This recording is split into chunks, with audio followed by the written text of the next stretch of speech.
Greetings.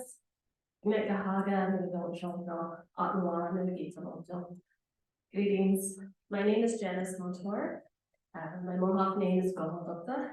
And as I said, I am Mohawk Nation Turtle Clan from Six Nations of the Grand River Territory, and currently the Executive Director and CEO of the Canadian Museums Association. I'm happy to be here this morning on the traditional, ancestral, and unceded lands and territory of the Musqueam. Deepest apologies, I have a cold, but I just got on Friday, so I'm going to try my best to speak as well as I can with my voice. Today, I'm going to speak to you about the importance of relationships, relevancy, and sustainability in the museum sector.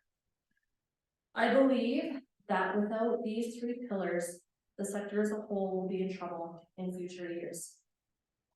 But before I begin to delve into the subject matter at hand, I want to provide a brief overview of the Canadian Museums Association. The Canadian Museums Association is the voice for Canada's vibrant museum community, from small volunteer-driven organizations to cherished national institutions, and for the millions of Canadians whose lives are enriched by museums. We advocate for public policies and support, we build skills across the profession, and we establish and inspire connections to strengthen and sustain museums. The Canadian Museums Association was established in 1947. As the number of Canadian museums increased, so did the need for an organization to represent the sector and its professionals. Following years of attempts to establish a national association, the CMA finally came into being after World War II at a time of real determination for peace, values, and humanitarian beliefs. This photo that I have here is from our first Hill Day that we were able to have, an advocacy effort where we took to Parliament Hill in Ottawa in April of this year. I had just started, like literally 2 months into the job, but we had over 30 delegates from museums across Canada. Today, the vision of the CMA holds true to those foundations of our past, and that our belief is that stronger museums and engaged citizens equals a better Canada. While our mission is to champion, support, connect, and elevate the museum sector. 22 years ago, I started on my journey in this museum sector.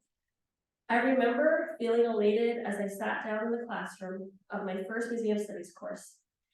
For as long as I could remember, I loved museums, especially the one in my home territory, the Woodland Cultural Center. I would always bug my mom to take me to see the new exhibits, and I loved walking through the permanent gallery. I was very lucky to have frequent access to this space, as my mother worked in the language department at the Woodland Cultural Center. So I would get to roam the halls while she was working. And later on, I would eventually spend many summers working as a summer intern at the Cultural Center. I remember thinking in that first museum studies course how lucky I was to be able to take my studies in the same city, in Ottawa, where most of the national museums were situated. Luckily for me, the Museum Studies program had already lined up several field trips to the museums within the city. So I was really excited to see firsthand the spaces I hope I would one day work in. However, that first visit to a museum turned out to be extremely disappointing. Perhaps I saw things through a different lens. See, I was the only Indigenous person in my museum studies program. I remember that first field trip and walking in the museum and noticing right away that there was no acknowledgement of the lands in which it was situated on, or any other noticeable acknowledgement of the people. There were other noticeable differences, like that the Indigenous people and our contributions to Canada seemed only to be discussed in the pre-contact era of the exhibition. Even the terminology for the Indigenous people were all in English and didn't reference the nation's own languages. Following this first field trip, our instructor informed us that we needed to hand in a written assignment, outlining our point of view from the trip and what we had hoped to learn. Well, I can tell you that this first assignment was quite lengthy because I was going to outline the things that I found were wrong or misguided about that first museum experience. I remember feeling, how can this be the narrative in this country? How can I change the visitor's view on Indigenous people? I didn't want my people, the Indigenous people in this country, to be seen as a culture kept under glass display cases.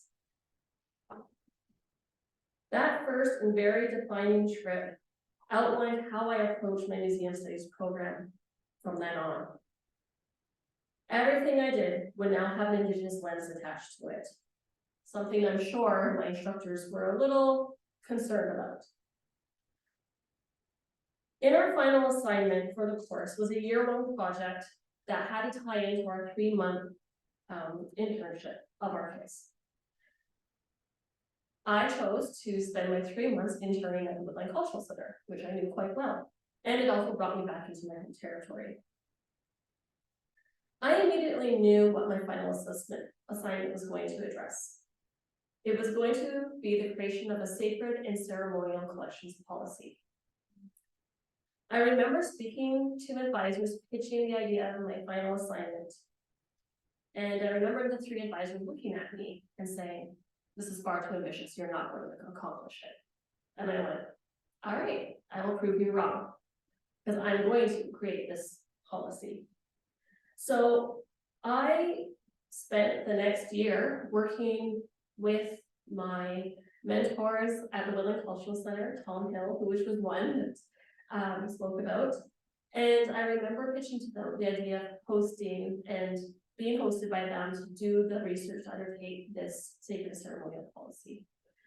And they sat down and they said, "Absolutely, we have parts of it, but we don't have it fully fleshed out. We have a process that we currently use, but you know, it's sort of a case-by-case basis, but let's all work together and create one." So I spent the next 9 months working very closely with the collections team at the Woodland Cultural Center, their museum director, their language director, as well as working with a member of the Medicine Society who are responsible for the care of some of our ceremonial items like ceremonial masks, our Hadui and Gajisa masks. So I spent that time and did interviews with everyone and received their viewpoints on how, and if I was to write a policy, what elements would it have to address. That work was so incredibly important to the work that I was going to show in my final assignment, because we had to have a research paper outline as well as the actual policy.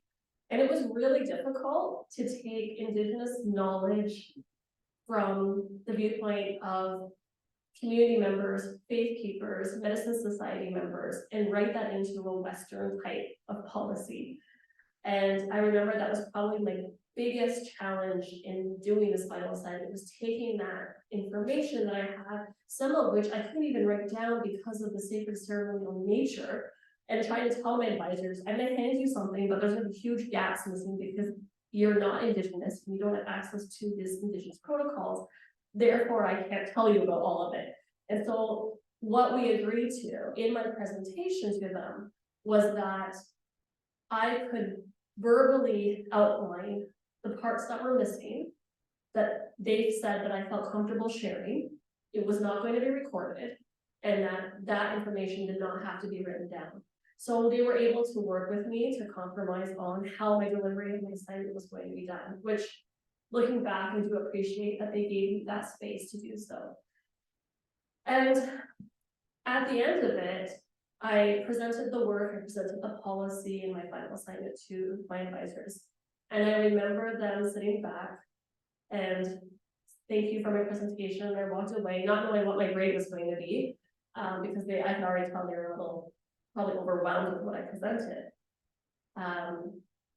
Fast forward a few weeks later, and our final grades are posted, and I received a 99% on my final assignment.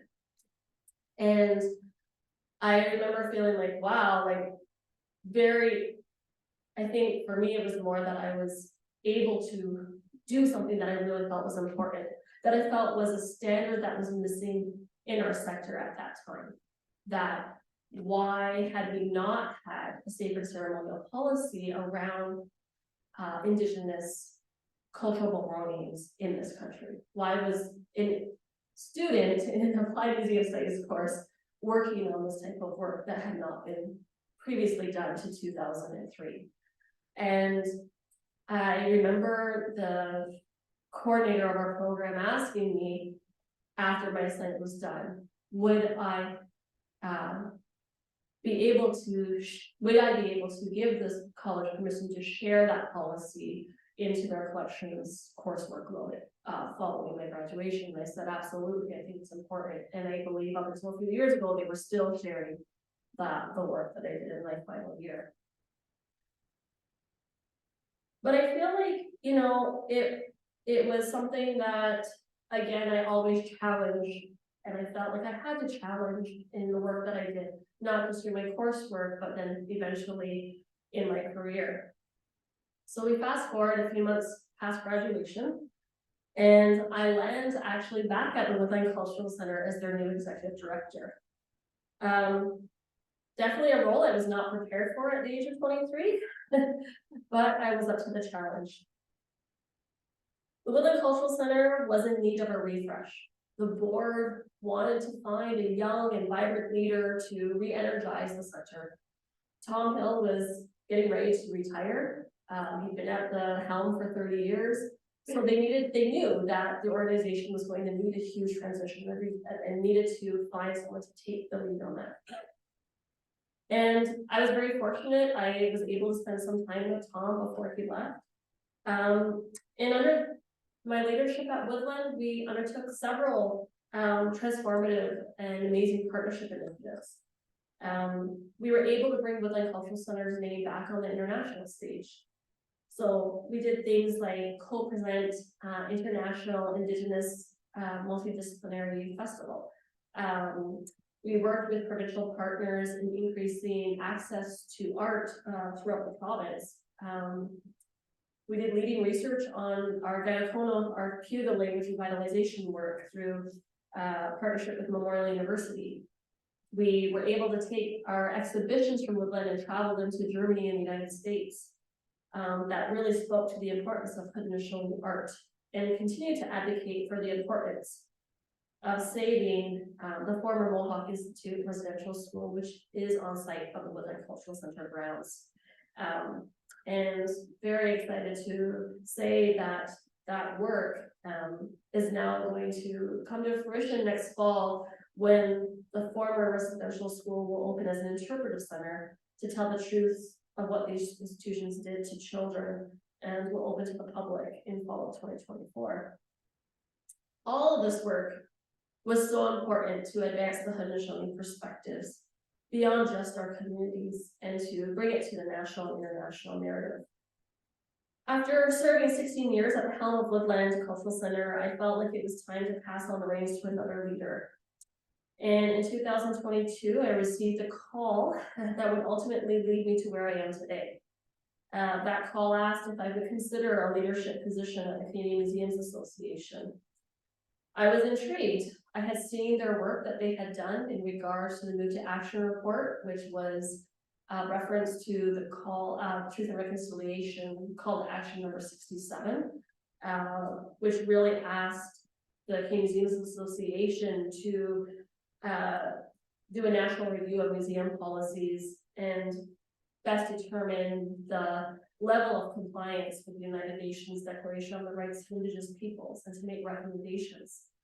And the Move to Action report, which was actually launched almost a year ago this week, set out 30 standards and 10 recommendations that outline for museums ways in which to support the implementation of UNDRIP, but also supporting Indigenous self-determination in museums. The top recommendation from this report is to enact strong legislation to support the repatriation of Indigenous belongings and ancestors. And I felt like this was that opportunity I had to bring that level of change, because I think it's long overdue in Canada that we still do not have a legislative framework in this country around repatriation.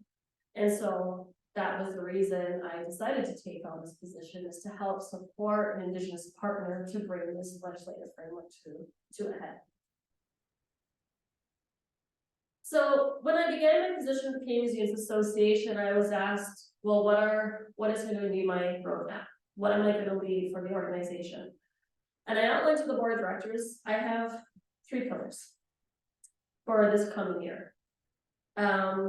I knew that when I came into the Canadian Museums Association that there had been a few challenging and transitional years, and I knew I would have to hit a reset. So I reflected on the museum sector and what I saw over the last 20 years, and I knew that so many of those trailblazers who came before me, who pioneered innovation for museums and cultural heritage, they defined what museums were for me as a child. They also set forward the standards at that time. But I reflect a lot on that work, especially those Indigenous museum directors and curators who came before me, because they really were the ones who initiated that level of access to collections around the world for Indigenous communities, to see our belongings that are housed in museums, to subsequently begin the process of repatriation that occurred in the 1980s and 1990s. Were so monumental. I remember as a child, I was about 10 when the wampum belts came back to Six Nations. I remember what that meant and how important it was to have our original wampum belts, which act as a way of a treaty in our culture, because we didn't have a written nomenclature. How important it was to have it back in our communities.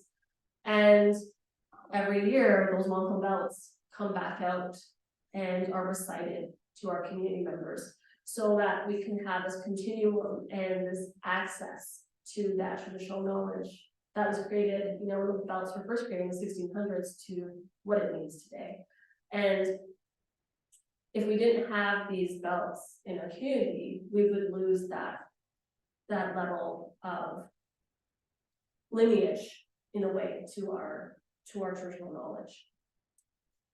So I know in the past couple of years, ICON itself has redefined the definition of museums.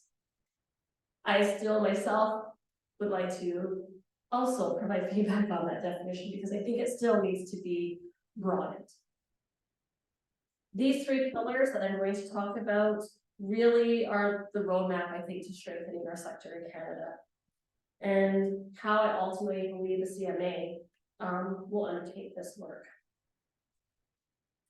The first of these 3 pillars that are important is relationships. As a member association, this is our #1 priority, as we need to ensure that we put the work into our relationships with our members. For myself, I like to get out and connect with as many members as possible, whether that be in person or virtually. When COVID hit, like many industries around the world, everything we do changed. There was so much uncertainty in the months following, and museums, like many cultural sites, were forced to close our doors to the public. However, many museums were able to change and adapt and take the programming and exhibitions and services online to our visitors and audiences. Who would have thought that Zoom was going to be our best friend? I rarely did virtual meetings prior to COVID. It was either done in person or over the phone. And for the first time over Zoom, I was able to get with colleagues in a new way. In a way, COVID allowed me the time to reconnect with my colleagues. And I realized how important it was to slow down and take the time to listen to others. Something my grandmother would say is listen first and talk second. Take the time to create space for people. As I started in this position, I wanted to make sure I made the time and took the time to listen. I've spent much of the past 6 months meeting virtually with member institutions, and also connecting with new partners. There is so many conversations happening, and a lot of it is around issues around lack of funding, climate action, reconciliation, cultural worker burnout, DE&I, succession planning, and an aging infrastructure. As I stated before, there had been some uncertainty at the Canadian Museums Association prior to me starting, and I heard a lot of feedback by our members who were unsatisfied with the CMA's performance. It is important to take the time to develop new relationships, but I feel like even more so, it is important to help repair past relationships. Human nature, it's hard to hear criticism, but it is so key so that we can improve the services that we deliver, especially to our members. What I learned from many of these members who were dissatisfied was they wanted to see more from the Canadian Museums Association around research regarding the sector. They wanted us to create more resources, and they wanted us to increase advocacy efforts on a national scale with government partners. And another thing they were indicating that was that some of the previous research that had been done was maybe not shared as widely as it could, or it didn't have the impact it needed at the grassroots or ground level for small and rural museums. What I learned from a lot of these conversations was that on more than one occasion, a lot of the advocacy that had been done was for the larger museums and institutions, and not necessarily for the smaller ones. Museums as a whole have to also take time to develop and maintain your relationships with visitors, communities, as well as government relations. During COVID, many museums realized just how key it was to continue to connect with their visitors and communities, as where we saw a digital transition happen from in-person programming to online content. I think many in this audience would agree, I don't think we'll ever get away from a hybrid model. It has to be something we continue to produce. Previous to my role at the CMA, while I was working at Woodland, fortunately, we had prepared a virtual tour of the Mohawk Institute Residential School. We were going to be closed for construction, so we knew we weren't going to have access for the public. As a result, we were able to share and educate visitors from around the world who would normally not ever have the chance to walk inside our doors or hear from residential school survivors firsthand. As a result of this, during COVID, our virtual programming skyrocketed and allowed us to keep staff employed as a result. In my experience, it is also important to host informal or formal information or town hall sessions with the community that your museum works with. Throughout my work at Woodland, I always knew that if the community didn't walk through those museum doors, I wasn't doing my job. Right before we were debating on whether or not we would save the Mohawk Institute Residential School building, it was built in 1904. We moved in 1972 as the cultural center. It was an aging building, wasn't built properly to begin with. It was having issues with our roof. We were always getting leaks throughout the building. The heat never worked half the time. And I remember saying to our elected council, who is the main owner of the buildings, I said, what do you want us to do with these buildings? You know, we either can tear it down or we can take the time to repair it. They came back to me and said, can you please undertake a community consultation to see whether or not the community wants to save the building? We know the history of the residential school. There's so many families impacted by it in my community at Six Nations, not amongst the other 87 communities where children came from to attend this institution. And so we did a local community consultation at Six Nations, and we did it over the course of 6 months. I remember walking into the first information session we held, and we had delivered, we had produced postcards. And on it was simply, do you want to save the building or do you want us to tear it down? It was like a yes or no check mark, and people could hand in their postcards and we would tally them. I remember everyone walked into the first information session and they had their postcard in their hand, already filled out. So I'm going through a presentation, simply just showing pictures of the dilapidated building. This is what needs to happen. This is the approximate cost it's going to take for us to repair it, just to make repairs, not to do an implementation piece. And I remember I said, is there any questions or comments from the floor? It was probably about a group of this size. And an older gentleman stood up and he said, I attended that school for 5 years. I don't ever want my grandchildren or my great-grandchildren to forget what I went through. So many communities tore down these buildings once they were handed over to their communities. And all that stands there now is a monument, a plaque. You're never going to get that true feeling of walking those hallways, walking through that door, or seeing the rooms if we don't see it. And he sat down. Everybody got up, threw their postcards in the garbage, and got new ones, and decided to stay in the building. And that was the first time where I realized how deeply important it is to have conversations with the communities that your museum serves. It's truly a grassroots level, absolutely. But I think even if you're a large institution, a national museum, or even a provincial museum, you need to take the time to consult and communicate with your community. Because if your community does not see the importance that you serve, or does not buy into your mandate, you will become irrelevant. And I think that is so important to the work that has to happen. As a result, we did save the building.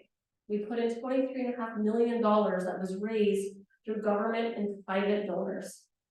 And now the museum is it'll be open to the public next fall for people to come in and to see and learn from a children's point of view what it was like to attend one of these horrific institutions in this country, to ensure that we never forget and that we never forget what happened to them.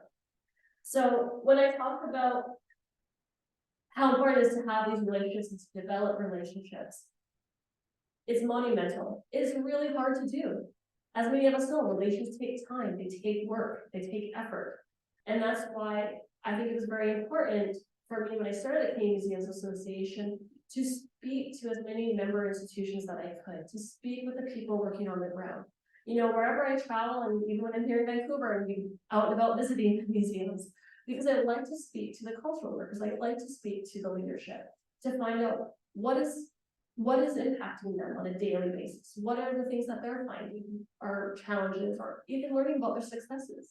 I think our sector is so humble at times that we don't share our successes, or we don't brag about the research that happens, because there's so much great research out there that museums are doing, and we just need to speak about it more.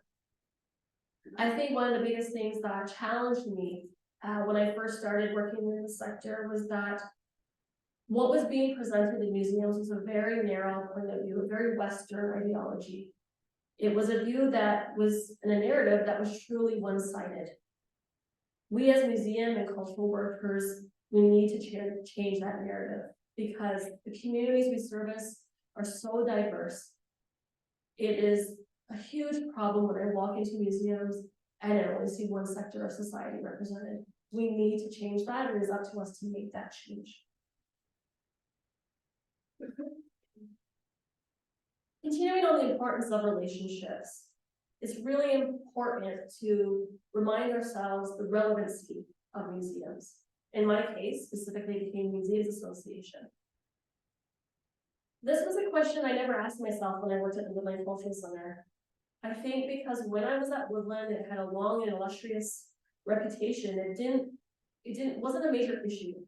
But I would find out that Woodland too had been called into question by many community members who felt like, although some of the temporary exhibitions we produced were innovative and relevant, a lot of the programming that we did from a public programming side or the permanent gallery side were no longer relevant.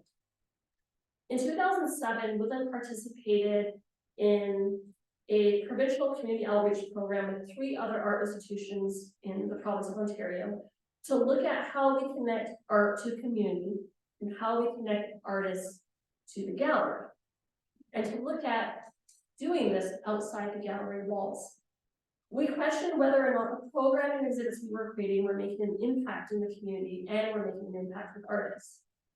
After 3 years of research and conducting studies and undertaking community outreach, we realized that yes, we were missing large segments of our population that we serve, largely due to issues around access as it pertains to admission prices, as well as to public transportation. So when we took the art programming outside the gallery walls and took it to community groups, we saw huge uptake in participation and engagement. During the course of this project, we had so many community members comment how they felt like this type of programming was so needed and something that they had wanted Woodland to do for quite some time. Sadly though, as it is in our sector, our core project funding ran out after 3 years. Woodland still continues to do outreach workshops with certain community groups that we find are a priority. Year after year, we do this. We have to carve it out of our budgets, but we do it to ensure that we continue to have a presence and continue those relationships and to ensure that we meet those community groups' needs. Given the example I just spoke to, I know many museums I've spoken to in the last 6 months, including my own association, have been asked, why do we exist? It is important that museums continue to advocate and communicate regularly with their audiences to ensure they know why museums are relevant and why it's necessary for museums to exist. Many museums are places of research, and as a result, it allows us to speak to some broader topics that are impacting our communities. One of the main topics that the Canadian Museums Association has been covering is around the topic of repatriation and what Indigenous self-determination looks like in Canadian museums. This research is incredibly relevant in our sector at this time when Bill C-15, the United Nations Declaration on the Rights of Indigenous Peoples Act, or the UNDRIP Act, was adopted into law and received royal assent in 2021. When the Truth and Reconciliation Commission call to action listed the Canadian Museums Association call number 67, it was our duty to do the work. In 2015, the association began work on creating the Move to Action report, which we released last September. In the report, we outlined 30 standards and 10 recommendations that museums could do to activate United Nations declarations on the rights of Indigenous people, and as it related to repatriation of cultural belongings and ancestors. The first recommendation of this report is crucial, as there are no laws or legislative framework within Canada to deal with repatriation. That is why we recommend that the federal and provincial territorial governments support repatriation by enacting legislation with strong compliance measures and with an accountability provision that allows Indigenous representatives to ensure the legislation is being enforced in public and private collections. Legislation should also contain provisions for the financial needs of repatriation processes, which ties into the next important recommendation that states there needs to be dedicated funding for the repatriation process. The repatriation process in Canada is currently a very costly and resource-intensive process for Indigenous communities, which involves extensive and difficult research costs, legal costs, costs of physical transfer and capacity, and infrastructure development within Indigenous communities. The CMA recommends that the federal and provincial territorial governments cover the costs to Indigenous communities of the repatriation process through dedicated and ongoing funding. This should be considered an investment that will have ongoing cultural and economic benefits for Indigenous communities and Canadians generally. Over the past year, the CMA have worked in creating resources to assist the museum sector to begin the process of supporting Indigenous self-determination in museums, such as our Small Museums Handbook, More Than Giving Back, and Becoming Better Employers, which are quick reference guides. Phase 2 of this work continues as we do a review of museum studies curriculum across the country and how this curriculum is activated in the coursework.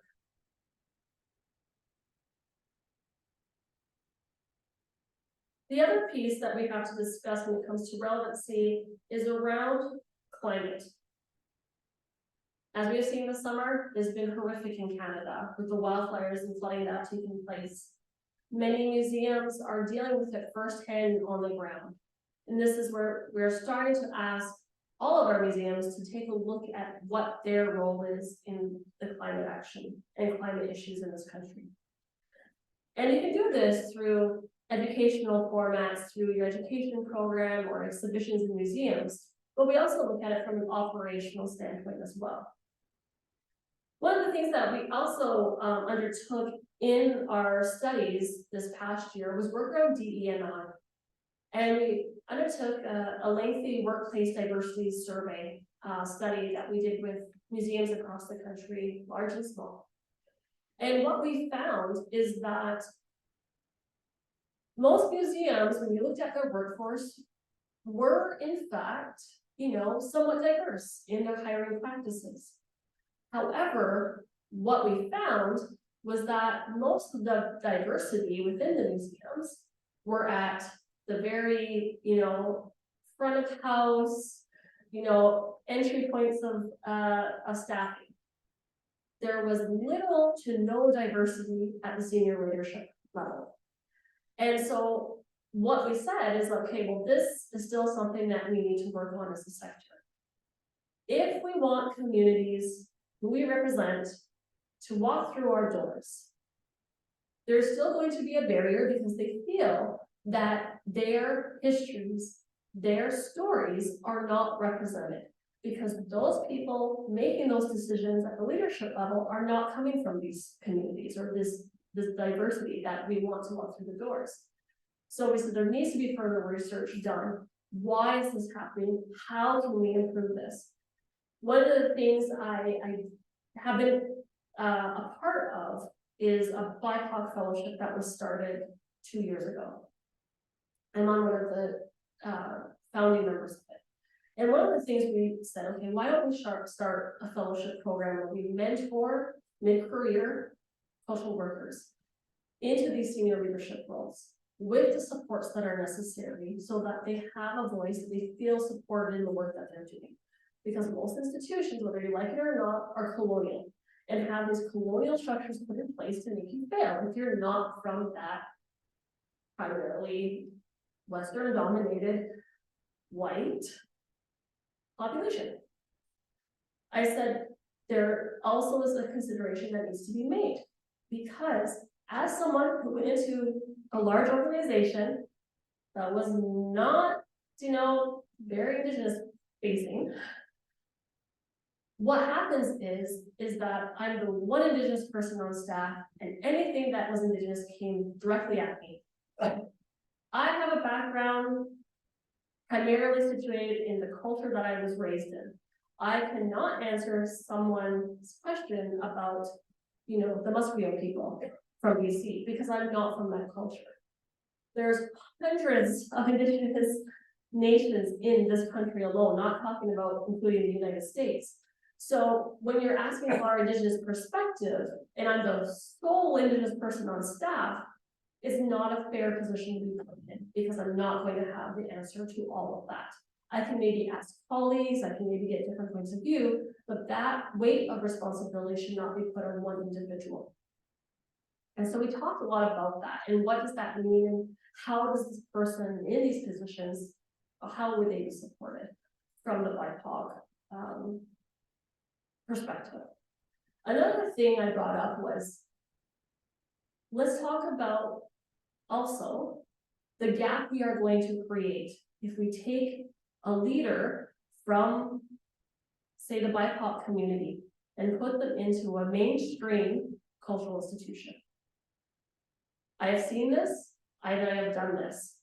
And what it creates is a huge void, because at the Indigenous organization level, we do not have the resources or tools in place to ensure a smooth transition from an Indigenous leader to another Indigenous leader. And in saying that, I saw how when I left an organization, the Woodland Cultural Center, back in 2017, it came close to folding in less than 3 years when I left. The reason being, there was no supports put in place for when I left the organization. You can say, oh, we're going to recruit.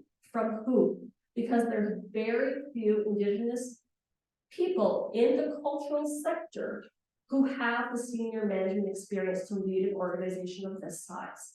And what I also brought up as a concern is that when we take these leaders from the BIPOC community and put them into mainstream, we have to be very cognizant of harm that we're going to do to those organizations they are leading, because they are the only person that has that knowledge or has that expertise, and then we're going to create another void.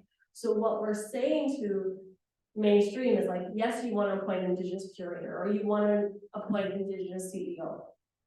Great. How are you going to support that community when you take that leader out of it? And those are some very, very deep questions and concerns I have, even with my role now in the Canadian Museums Association. There is an Indigenous leader back at Woodland Cultural Center. Heather George is their new executive director. But again, in a very informal way, I have to be on standby if she has a call on something, because there is no corporate memory that was able to transfer from me to her when I left. So those are just things I want people to consider and ask themselves. My final pillar that I'll speak to today is around sustainability. People tend to generally focus on the sector around financial sustainability or how museums create climate sustainability within our buildings. However, work that we are undertaking with the Canadian Museums Association is looking at another very key factor, and that's the sustainability of our workforce. For the past few years, I have heard the term burnout more and more. In Canada, we have faced severe funding cuts to the arts and cultural sector, particularly hard hit in the 1990s. And we have not seen funding in line with the rates of inflation, which means that many organizations have been working with fewer dollars while still trying to keep up with the programming demands and rising operational costs. Ultimately, this has led to a sector where we are asking more of a workforce to undertake what would normally be 2 or 3 people's jobs under one person. This has led to extreme cultural worker burnout and even more exacerbated by the pandemic. During the pandemic, I saw several of my colleagues leave the sector as a whole because they were getting jobs, higher paying jobs in government or the corporate sector. Recently, the Canadian Museums Association undertook a workplace diversity study where it found that museums have statistically younger workforce with the majority age between 25 to 54. This age distribution implies potential challenges in workplace dynamics, knowledge transfer, and intergenerational collaboration within the museum sector. This I have seen firsthand in my previous work, where I came into a leadership transition where 2/3 of the senior management team left with no succession plan. What it creates is a large hole in organizational memory, research, and networks. This is why it is so important that museums look at their human resource sustainability more carefully and ensure that they can contain and continue to retain a talented and skilled workforce and build in measures such as mentorships and internships to recruit new talent when needed. This leads to ensuring museums can remain financially sustainable. The times where museums can guarantee unhealthy operating funds from the government are long gone. The lack of multi-year operational funding is a key issue with many of our members. In an ideal world, it would be advantageous to know where our museum's operating funds were coming from, and to know it was laid out over 2 to 3 years so that we could properly plan our activities. However, given we are working with an austere government reining in finances, we need to think of other ways to remain sustainable. One of the things I'm working on at the association is a revenue diversification plan. This is something I created during my tenure at the Woodland Cultural Center, a plan that some of my counterparts were very critical of. They said to me, stay the course, lobby for more government funding. Something I still believe needs to happen, but I wouldn't totally rely on government funding. The organization needs to look at, in times, corporate Canada. I spent 3 years working on the corporate side and realized I need to transfer some of these skills to the not-for-profit sector. We need to really evaluate our programming and look at the return on investment. Not necessarily just financial, but also the numbers of people participating in our programs. If we weren't seeing a good percentage, I was no longer going to continue that program, something I received heavy criticism for. I never learned business management during my museum studies, but given our current climate is a key component in the work we do as executive directors or leaders. I spend more time connecting with potential donors and corporate partners than I do with membership and research. We can no longer avoid corporate practices if we want to sustain our museum operations. We need to invest in business literacy for our sector if we want to continue to thrive and grow. The other key piece of sustainability that museums must look to is also the way in which our buildings are maintained and the role in our climate action. Many museums are housed in very old buildings with outdated infrastructure that takes a toll on our carbon footprint. I'm currently looking into climate action research that museums can help to use to alleviate our carbon footprint and our collection and exhibition practices. There are some really great examples of museums looking at ways to reduce waste and to create more energy efficiencies within their buildings. But there is so much more that needs to be done. Many museums, especially those that specialize in science and nature, are doing some amazing research around climate that are affecting our communities. Museums can no longer be passive in our participation. This summer alone in Canada, we had the highest record of wildfires that caused mass destruction in regions all over Canada. So many heritage sites and museums were directly impacted by these wildfires, and out east they had huge severe flooding. These natural disasters cause climate crises needs to be a factor in how we continue to relate to our natural world and how best to respond. Some museums are learning from the original people of these lands, my own Mohawk people, the Indigenous people, on how best to relate to our land and live in harmony. These long-standing traditions and practices, I feel, need to be incorporated into how we as humans and museums relate to our Mother Earth, who is in critical need. In conclusion, I want to leave you with a thought. When I set out on these three pillars, I saw them all interconnected, with one not more priority over the other. In a world where we all need a reason to connect, it is important that we take the time to understand each other's perspectives, provide the space to listen and learn, and not to be afraid of the unknown. As I stated before, museums are a place where stories are told. I hope that we all can provide a space for all stories to be heard and to acknowledge the truth, and that together we can all move forward in a good way. Now, and thank you.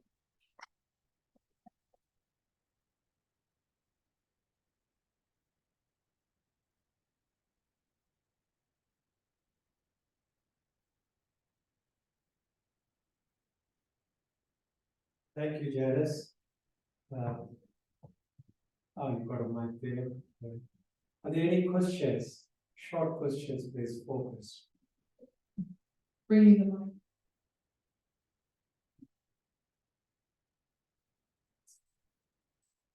Thank you so much for that. It was very insightful and motivational.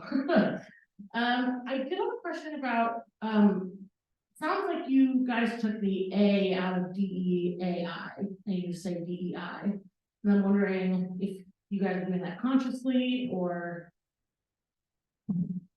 Can you hear me? Okay. Sorry, my voice is strange. No, we did take that out. I actually, in my speech, I referenced DE and I, but that's the conversation that's happening at the membership level. I actually call it idea. Yeah. So the work that we do is looking at things like accessibility, inclusion, diversity, equity. So yeah, I reference it more internally as ideas, how we reference it at CMA, but when I talk to members, they typically keep using DNI, and I'm always like, you mean idea? So we're trying to change that verb.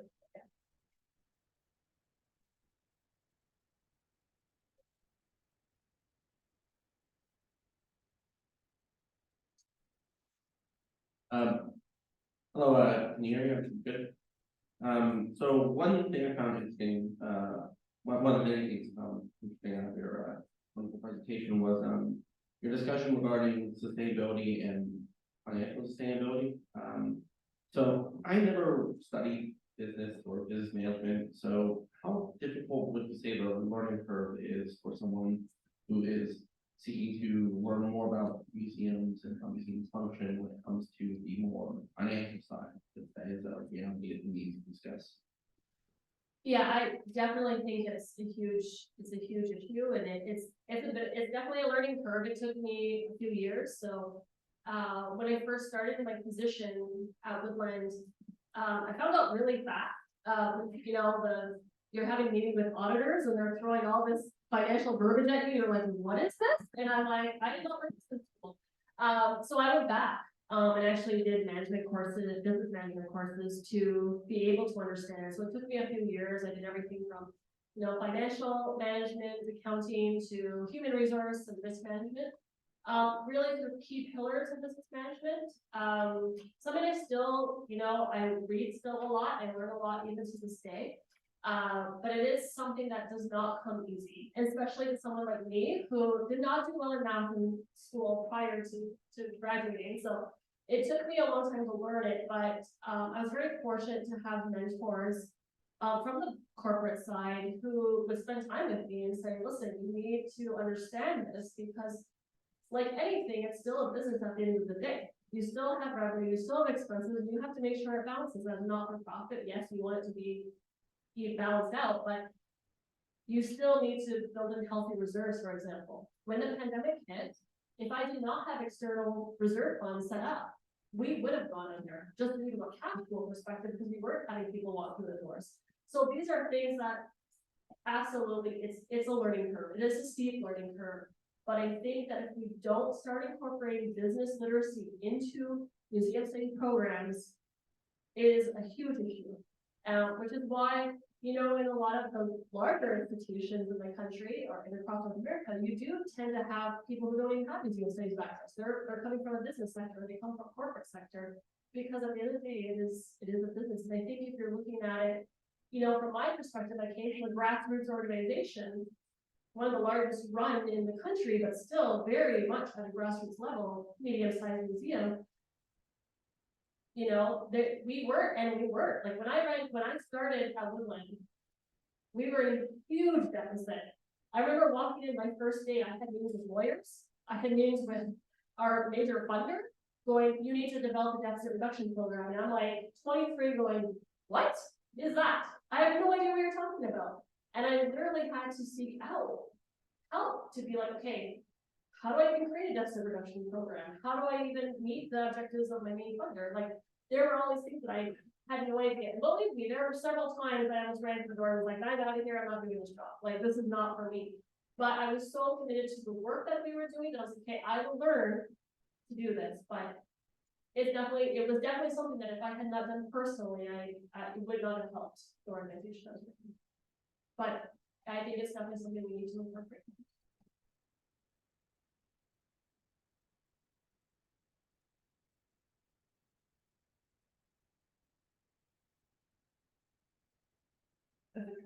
Can you hear me okay? So similarly on the sustainability theme, you mentioned that you were met with some heavy criticism around program decisions.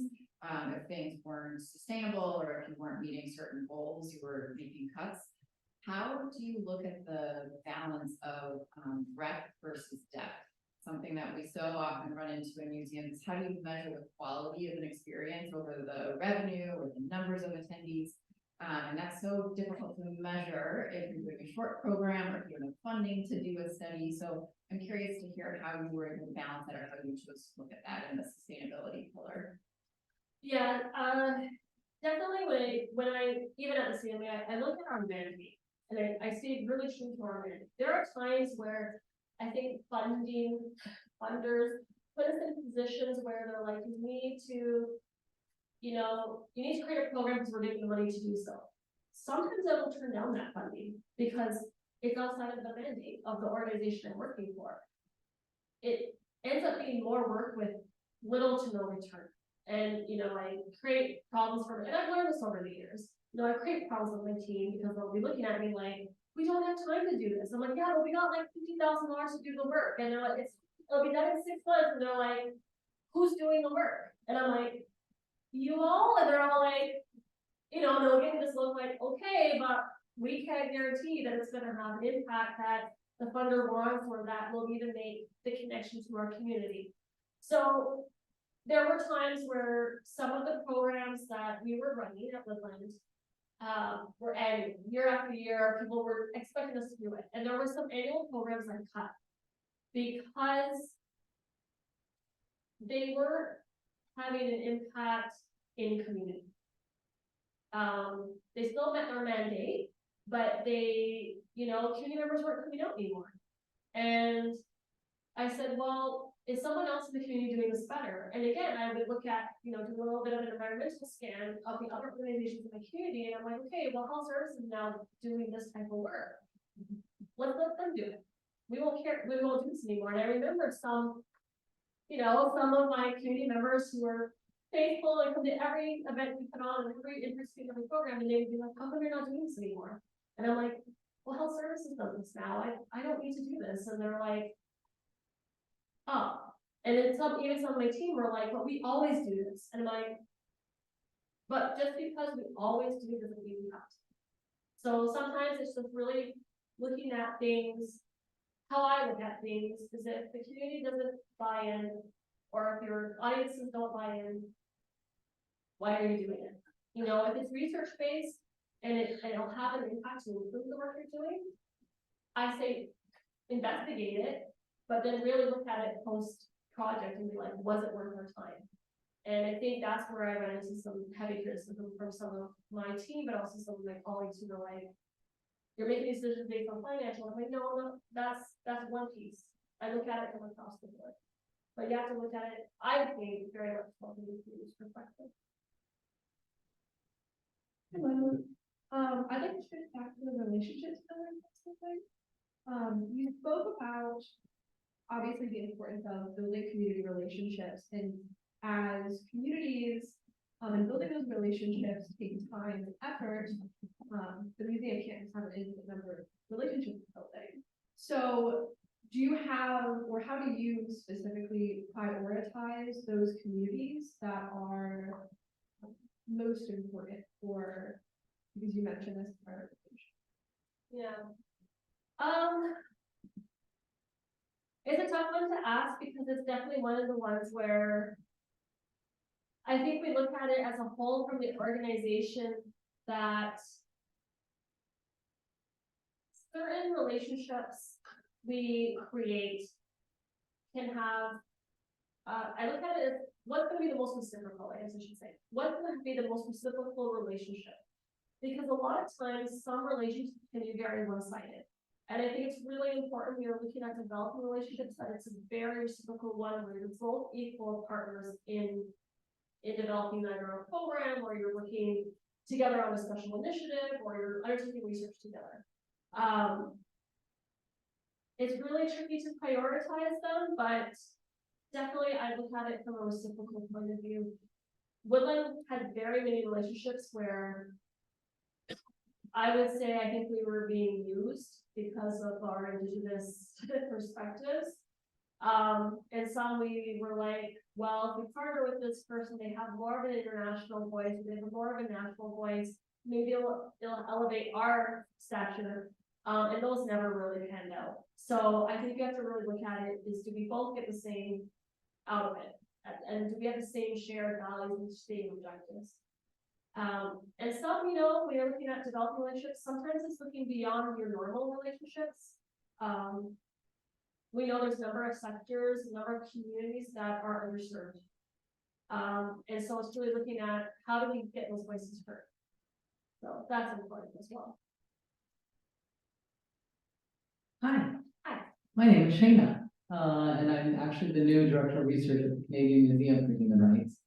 And I come from a background of human rights, not museums, so I really appreciate your perspective and being here as well, so that I can better learn that language and grammar, shall we say, in the ecosystem. I appreciated what you spoke specifically in terms of positionality and kind of the more feminist, anti-colonial approaches to just seeing fields. And then you spoke a lot about research. And I wonder if you could speak a little bit more in terms of the role of the academy, the role of research outside of the academy, and the role of justice in the fields of museums. I know you mentioned, I'm talking about repatriation or rematriation of belongings, but if you can elaborate it more in terms of what you mean when you're speaking of research and how it can be beneficial to this field as opposed to extracting. Yeah, so I think it's a really important question because that's something we're trying to work really hard at making sure we're working with as many people as possible from various backgrounds. It's something, still tricky to do, but I think one of the things my senior management team at the association has been working on is really looking at those voices that have been typically left unheard. So we're doing a lot of guidance work, I said guidance research around diversity. And this is where we're looking to actually other countries as well to see the type of work that's being done in the museum sector outside of Canada. So this guidance work, we're just starting this year around diversity. We started the survey last year. And as much as the feedback we received, there's still much research that needs to be done around that. Looking at just diversity itself and ethical guidelines. These are two things that are sort of our main guidance pieces for the next couple of years. And I think this would be, like I said, we're very initial planning, but definitely something we're hoping that we will be able to connect with a lot of groups that are relatively and researchers that are relatively not heard of. And so it's just sort of changing that mindset. I believe my team is very much on that model of like, let's look at ethical guidelines for museums specifically because they were created in 1999, so outdated. And then how do we look at diversity in the sector and really making impacts around diversity? There's a lot of social justice issues that museums are tackling, but how do we do that in a very authentic way is really, really key. And I think sometimes museums are a little scared about some activist work, but I don't think we should be scared of it. I think we should partner with them. I think we should partner with activists and really get those perspectives inside the museum walls. So I would say very early on, we still have a lot to do, but those will be sort of our two main guidance pieces: ethical guidelines and diversity in the next 2 years.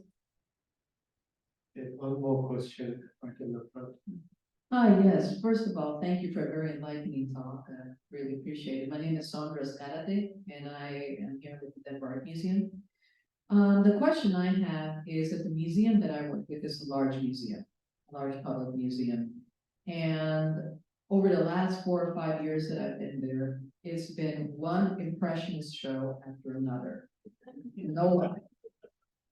Women in Paris, women in the 19th century, Whistler to Cassatt. And right now for the special exhibition, we have one called Desert Rider, which is about lowriders. Well, the interesting thing about this is that we've noticed is that the impressionist shows, the attendance has been going down, bit by bit by bit, while the lowrider show, the attendance is record. And what that speaks to me is that some of these shows, like Impressionism, while interesting, the idea is getting outdated. And that we need more shows like Lowrider. I am one of the bilingual people that work there, so I work with the Latino community. At the same time, they keep putting impressionist shows because they think they can make them money. So how do we as museums reconcile that idea of making money while we are actually seeing that other shows are bringing more revenue, but they aren't contacting maybe the BIPOC population? Yeah, it's interesting. I think it's definitely an interesting question. I think being as a leader, you're gonna have to challenge your leadership and be like, listen, there are shows that are not speaking to the population anymore. And I think you have to also look at your demographics that museums are reaching. We have the millennials who are really interested in how they impact social media. And I've seen this with some museums really embrace, well, how do we make our museums more social media worthy in a way? So I think there are things where it's like, well, you have to look at your question, look at your mandate, those are key. But as you said, if you're getting people walk through the doors to an exhibition that they actually want to see, it will. And I think people are looking at things like Impressionism, although interesting, like you said, are they actually getting the demographics out that previously would have? No, because we have demographic shifts. And this is where museums really have to look at are we actually impacting the communities? And this is where I say it's so important to understand your communities and understand who's walking through your doors. Because if you don't have that data available, it's really hard to make those decisions. And for leaders, we like to look at data. We like to look at, well, what does this make sense? Because I know many times they would put an exhibition in front of me and I'm like, it's like, oh, it's gonna cost us this amount of money, and this is what we projected to bring in. And I would be like, okay, how do we know that that's how many people are gonna be brought in? How many people are gonna come through the doors? We don't always know that. And so you have to like statistically look at data, but you also have to look at the communities you serve. Some of our biggest shows where we saw people walk in were shows that spoke to the community. If you're saying like, it's constantly trying to encourage your leadership to also think outside the box and be like, sometimes there are things that would have worked and had worked previously are no longer gonna work. And I would say you always have to like challenge them to think outside the box. My team challenges me all the time, and they'll say to me, yes, we think this is good, but I think you have to really bring that idea forward. And like I said, if you don't understand your community, I feel like we're really in trouble. Because I've seen this with a lot of shows where museums will put in shows that I would say maybe 10, 50 years ago were sellouts are no longer, because the demographic shifts have happened, and people really want to see things that are innovative and that things that speak to the community. Thank you, Janice, and your wonderful way, opening talk, and also answering all the wonderful questions. I think the last question that the delegate asked right in the front actually made me think about what happened during the pandemic is some of the same things started resurfacing, and all the ground that we covered trying to diversify programming, we started losing. And but before we finish, I just want to mention that we started off with Janis from Canadian Museums Association and Mohawk from Six Nations community. We are going to finish on the third day with the final session with the rapporteur's report. And the rapporteur is sitting in the front on the left-hand side. It is none other than Rick West Jr., the founding director emeritus of the National Museum of the American Indian at the Smithsonian. And what is really important is that when he retired from the NMAI, he went to the National Textile Museum for a short stint, and then to the Genealogy Museum as the president on this side of the continent. And I still remember when we had the Inclusive Museum Conference, they had the exhibition Route 66. And Route 66 is about, understanding it is about understanding diversity and a whole range of issues that come up in the Inclusive Museum Conference. Rick is sitting right in the front. Please get to know him. Go up to him. He's the rapporteur. If you wanted to emphasize something, you have to talk to him. All the facilitators, he's sitting right in the front on the left-hand side because they're waiting for you at the beginning. And once again, Janice, thank you. Inspirational talk, inspirational answers. Would you all join me in thanking Janice one more time?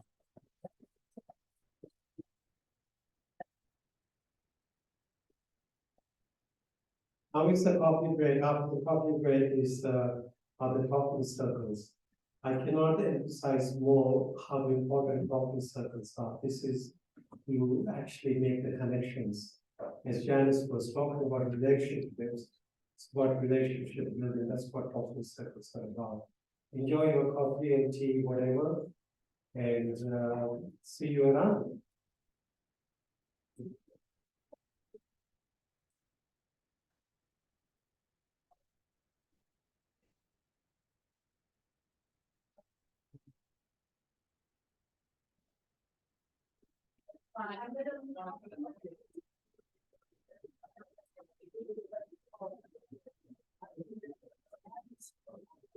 I know.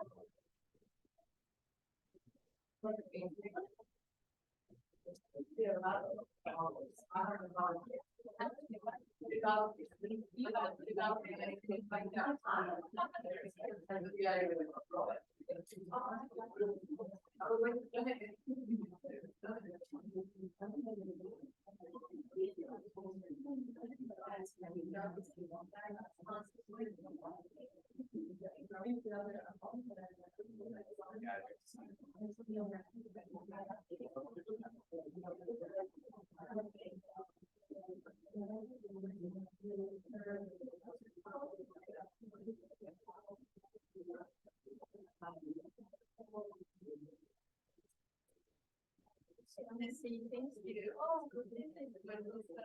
Very interesting to hear how you get to be where you are. So thanks for having me. I'm Leonora, I teach at the University of Florida. And then the School of Planning and now I'm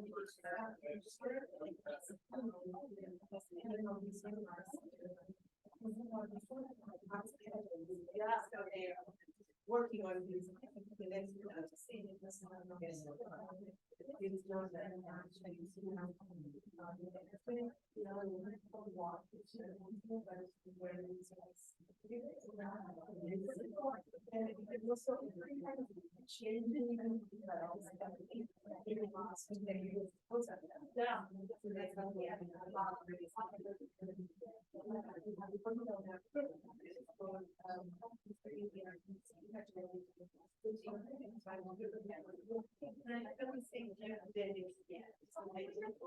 You get a chance to do that. Bring one of those together. I mean, people joining this year to make them also understand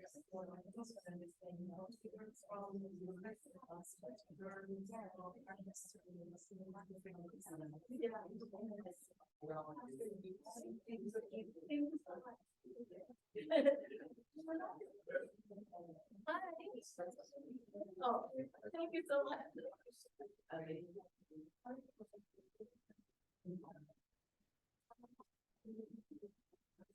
Yeah.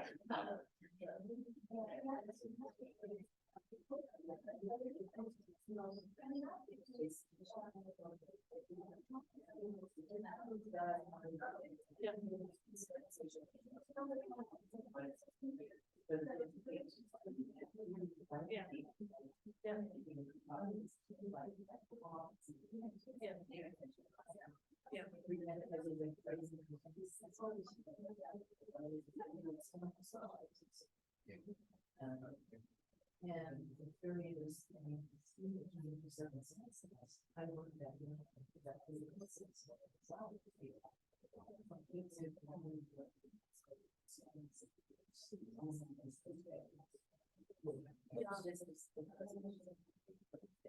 Yeah. Oh, so many. I think also the experience. I even like to use that word, right? Like, you know, so I feel like it's trying to do this, years of work. So, sure that we know. But proper successions, because there's so many, don't specialize in these areas, right? So, like, so how do we use those? That's one of the things that makes it work, you know, like, and it always.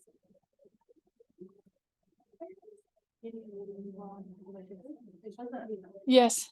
Talking circle, the special theme, is that C400, is all the rooms still the same? Yes, all the rooms should be the same. Okay, Yeah, awesome. and you know, you hit like, it has the title and then the room number is like on the far right. You have to scroll over so you can see it on your phone. I'm not on my phone. Oh, well, then you're in. I'm on a flip. Well, the talking circle, oh, you told me that. The talking circles haven't changed rooms. So whatever you saw before will be exactly how, as it is.